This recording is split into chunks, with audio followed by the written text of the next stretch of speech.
Welcome to Down in Front. I am Andy Neitzer. Joel Shuttlesworth. Word. This week we are reviewing The Road Road. and Avatar. And we are going to be recapping some wonderful moments from Down in Front past this year. Just in time for the holidays. Yes, it's the holiday special minus the special. So we'll start off by talking about The Road, which we saw at Ragtag Cinema here in Columbia. And The Road is about Viggo Mortensen and his son wandering across the country, going to the coast after some kind of post-apocalyptic happening. It was really exciting. What? Dude, they'd walk. It was Viggo Mortensen and his son walking It's for 2 Viggo. hours. I know it's Viggo, but Viggo bored the hell out of me for 2 hours. Okay. I'll set the scene for our audience here. Imagine everything in the country is just destroyed. There's about 40 people, and they all happen to be in between where Viggo and his son started and where Viggo and his son ended, and they walk. And they run into people every now and then and do nothing, and then They don't do nothing. They don't just like, hey, how you doing?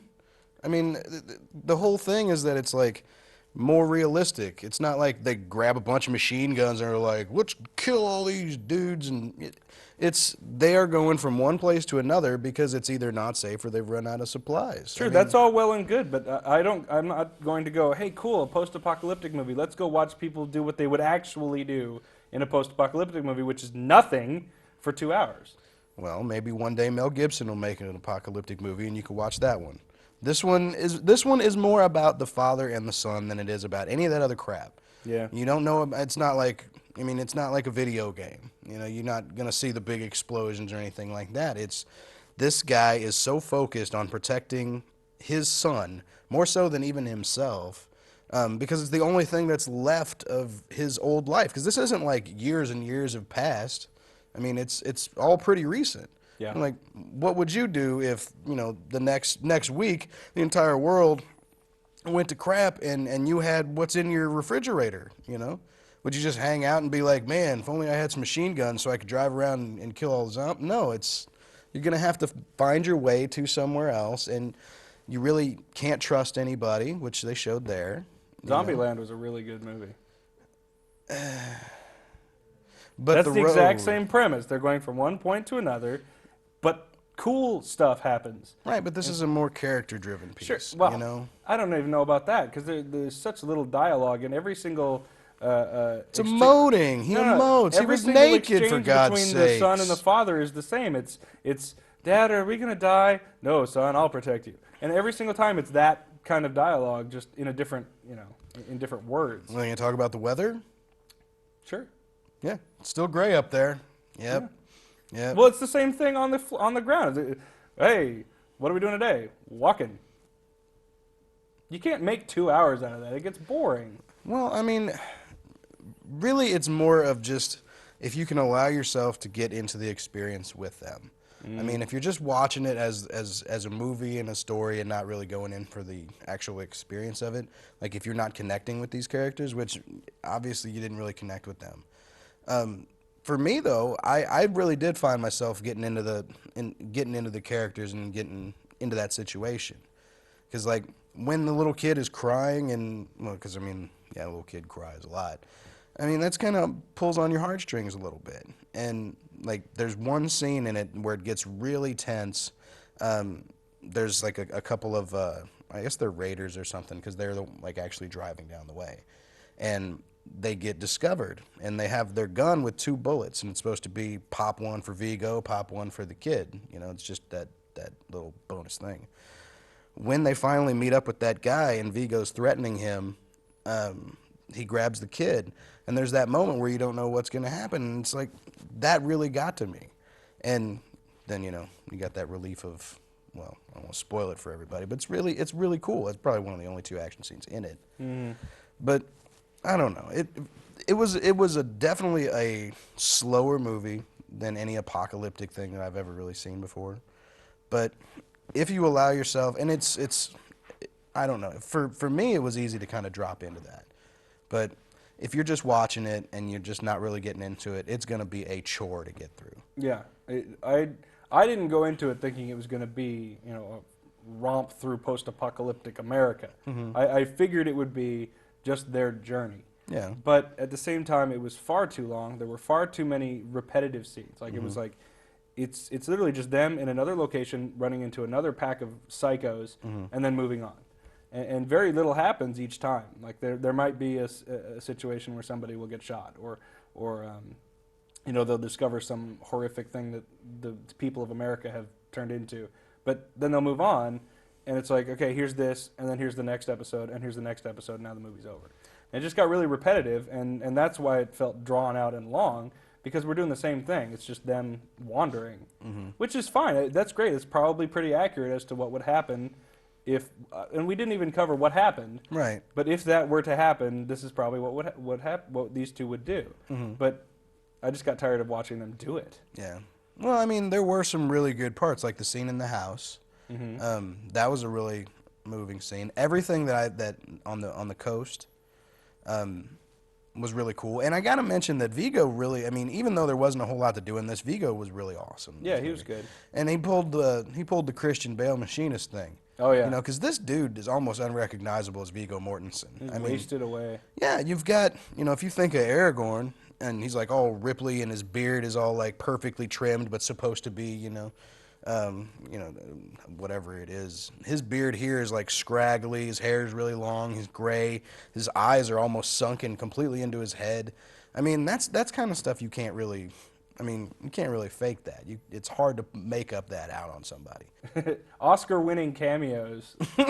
We had a Guy Pearce, Charlize Theron, to a certain extent, was only in it for like maybe 5 minutes. Yeah, she kind of shows up and leaves, and that's about it. Yeah, and Robert Duvall. Robert Duvall.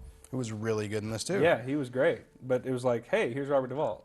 You think? Yeah. It didn't look like him. You couldn't tell it was him until you listened to him and then like really looked at him. Yeah, it's tell. not one of those big shiny movies where the stars come out and they're like, and boom, Robert Duvall. Yeah. Especially Guy Pearce. He was...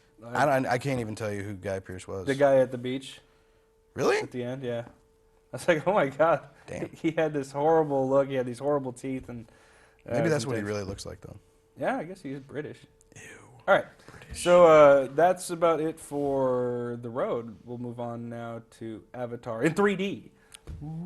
Welcome back. Are you awake? Yeah.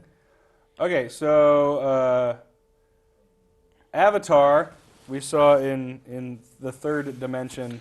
Glorious 3D. Yes, in glorious real D 3D. Avatar is Fern Gully in space. Oh, come on. It's Last of the Mohicans in space. Oh, sure. They're... No, Dances with Wolves? No, that's ridiculous. God. Anyway, it's about Jake Sully, who's a Marine who flies to Pandora. I think it's Pandora. Pandora. There's a whole bunch of movies have been using that Pandora thing. Yeah. I'm getting sick of Pandora. Yeah. Anyway, they go to Pandora, and it's like a big rainforest inhabited by the Navi.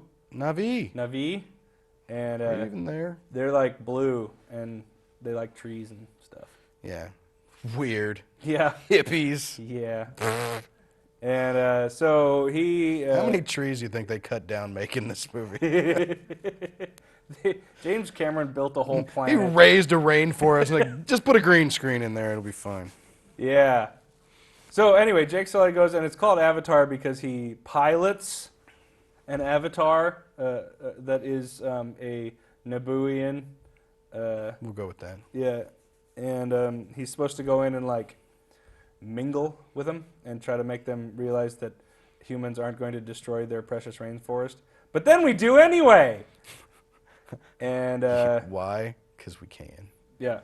So James Cameron waited like over a decade to make this stupid thing, and he spent ungodly amounts of money. The whole thing virtually is CG.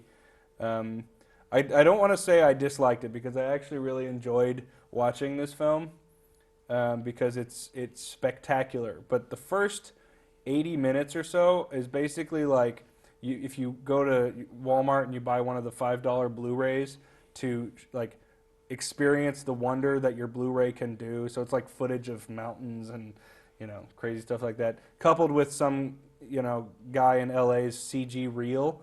That's what the whole first 80 minutes are. It's like, look what we can do, look what we can do. And it's all this really pretty stuff and landscapes and crazy CG stuff. The action alone made this movie. Well, it's Cameron. I mean, the dude knows how to do some action stuff. Yeah. The only problem is whenever we're not looking at the blue monkey people, it's completely boring. Yeah. I mean, who cares? They're going after a rock, and this is not a joke, called unobtainium. Mm-hmm. That's so Marvel Comics right there. Which usually I'm totally cool with, but yeah, there's this little floaty rock, and he's like, this is what we're going, and it's Giovanni Ribisi, who I absolutely love, most of the time. But he's like, this is unobtainium, and they're sitting right on top of it. I'm like, really? Unobtainium? Pandora? You've been writing this thing for 10 damn years.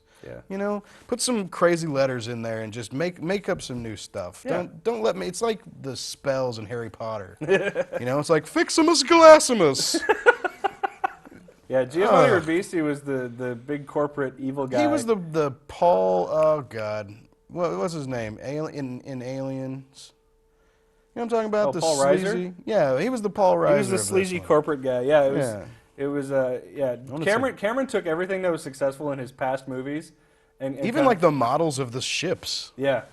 Yeah. And recreated a fantasy version of it. Well, an extra spectacular fantasy version of it. Yeah. And Giovanni Ribisi is totally unbelievable as a corporate evil guy. Yeah. He can't play anything but full on retarded. And so this You one never was go full retard. Yeah, Giovanni Ribisi is going to threaten the guy who's got 3 giant claw scars in his face. Yeah. He's like, oh, sorry, Giovanni. Let me just go about my business here.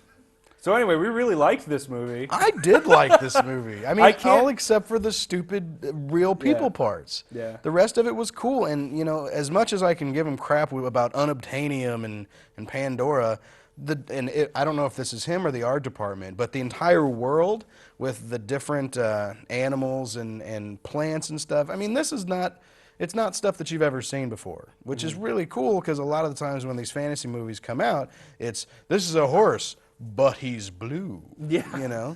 It's he breathes out of his neck. Yeah. Yeah, never seen that before, have you? Creativity. Yeah, cut, print. Yeah. But no, I mean, what I really liked was the whole world actually had a whole world in it. Mm-hmm. We could have just spent that entire time there. Like, there's Cayenne of the Prophecy is kind of similar. It's another CG movie, but it didn't make any sense. Mm-hmm. It's almost like Cameron takes that idea and made some sense of it, because and this is almost purely CG, except for the parts that I couldn't really stay awake through. Right. And it made sense, which is really crazily weird in the CG animated movie world, that a story actually makes any damn sense. And I appreciated that. There's still a couple of weird things in there. I didn't like how all the Blue Monkey people were I mean, they're totally rip-offs of Native Americans. Because Native Americans were first, and everybody keeps telling me that. Mm-hmm. But I didn't really get into the whole sex with the animals thing. They didn't have sex with them. They had total sex with them. They paired with them. All right, hold on. Let's do a poll here, okay? It's called docking. Anyway, the Na'vi have these long ponytails. All of them do, and let me tell you, they're not ponytails. It's not hair, and it's not really braided. It's really a thing. And at the end of their ponytail are these weird little feelers. And when they want to ride a horse or fly a bird, they take their little feeler thing and they jab it into the back of the animal. It's very rapey. Yeah, they're like, ha ha ha ha. And then there's like, he'll never fly with another but you. And it's like, So let's recap Avatar real and the quick. 3D was really good. Really, really good. That's the number one thing. It was is that right in your face. It was spectacular visually. The 3D was really cool. It wasn't obnoxious. There were a couple, I'm going to shoot you with an arrow. But the rest of it was really subtle. And It really helped. It does definitely exactly what did. 3D is supposed to be. I mean, when there's, and the things that I noticed most weren't the, you know, like somebody doing a yo-yo trick or anything Right. like that. It's when there's little floaty things going through, like there's little jellyfish sort of things Yeah. that fly off the and tree of life. explosions and stuff. Yeah, I mean, all that stuff is just kind of floating around, and you don't really notice it until, you know, one kind of whizzes past you, and you're like, oh, damn it. Yeah. And that's what that's what 3D is good for. Is be like, God, stupid 3D. So that was Avatar. Yeah. Go see it. Go see it with Don't, your kids. Don't rent it. Don't buy it. Go see it in the theater. Let it run its course, and then we'll move on to the next cool. Spoilers: the ship Special. sinks. Yeah, the ship sinks and everybody dies. All right. So now we're going to move on. We're going to introduce an extra special guest today who's going to help us recap 2009 Down in Front's best and worst of. We would have a clip show, but I'm too lazy to put clips in, so we're just going to talk about We it. don't know how. All right. So we're back, and with us is Solja. She is going to be talking to us a little bit about this year in review. Kind of, she hasn't seen the show before. She's never been here, so she's going to find out about the show and kind of what we've liked this year and whatever. I haven't really seen the show either. Yeah. So ask us. So let's talk about the best movies you've seen this year. Tell me a little bit about what you've seen this year. This year? Oh, we've seen everything. Yeah. Everything under the sun. Not a single genre was avoided this year. We saw virtually every movie that came out. I think we missed about maybe 6 or 7. I don't think we saw a western. No? They don't really make westerns anymore. Not really. Not good ones, anyway. Yeah. Well, Yeah, so we saw virtually every movie, almost every movie that came out in a wide theatrical release we saw. Yeah, we didn't miss much. Yeah. If it got released all over the place, we saw it. We just recently started seeing more independent stuff, but mostly the big stuff. Yep. So let's talk about you guys, the best movies you've seen this year. What do you want to? Best? Favorites. Oscar? Oh, well, my favorite is different than best. Yeah. Let's talk about favorites. Favorite? Well, I can't help but think about like what movies I came out of just like entertained and completely satisfied, and that's gonna be either the comedies or the movies that were so bad they were just too funny. And I think as far as intentionally funny, Black Dynamite definitely, which is most recent also. But being that we see all these movies, there's a bunch of intentional film mistakes in Black Dynamite, which really just tickles my fancy. I can't believe I just said tickles my fancy. I'm sorry, guys. I'm like 75 years old. There weren't a lot of comedies this year, and we love Well, humorous there films. were. The- Fired Up. Oh, right. There weren't a lot of good comedies this year. And, There you go. And in the past, in the 80s and everything, there were comedies. There were real good comedies.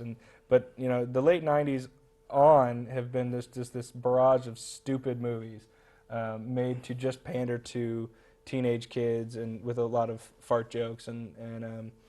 But I mean, when Black Dynamite came out, we were just completely blown away because they really hit the mark on that. Yeah, and here's the thing.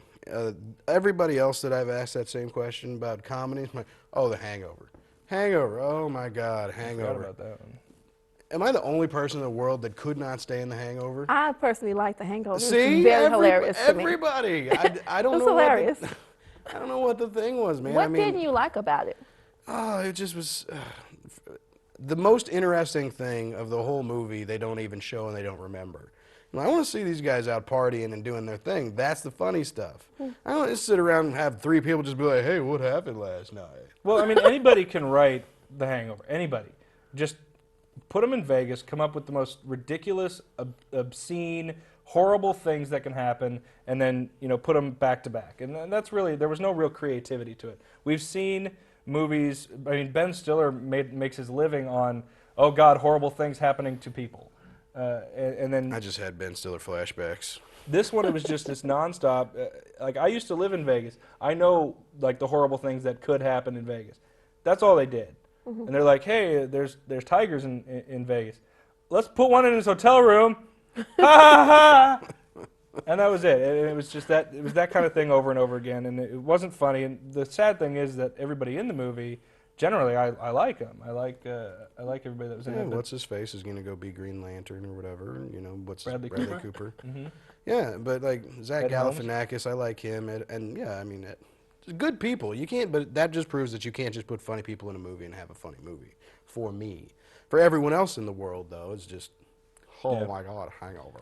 It's hilarious. But yeah, I mean, but on the same note, there were a lot of movies that came out that were supposed to be serious movies, but we just could not take them seriously. Things like Street Fighter: The Legend of Chun-Li, which I think we've mentioned more times in following episodes after we saw it than any other movie we've seen because it was just so funny. Street Fighter was hilarious. I had a great time watching Disney's Earth, just because, and actually, that's the one movie where I think I got into it a little bit too much with the heckling, and I've never been called I don't even think I can say He got it on called the- a name. I got called a name and was asked if I was going to narrate the whole thing, and then I watched the rest of it in silence. But the whole beginning of the movie, I was narrating, having a good time, and everybody around us was laughing except for one person in the back. And I got called a horrible name in the middle of a Disney movie. Wow. Because the problem with Disney's Earth is that it was, if you've seen the Discovery Channel, Hmm. if you've seen the Discovery BBC. Channel's or the BBC's Earth series, Planet Earth. it's Disney has, I don't know if they already owned it or if they optioned it, but they just took all the footage and took one genre and put it together. So we'd all seen it before, and they just added a new narrator, and it was really it was just boring. And I'm sorry, but nothing is funnier than talking some funny stuff over animal footage. Yeah. It's just gold. So and I'm all, it's all great that it's for a good cause or whatever, but it was just really boring, and we'd all seen it before, and yeah.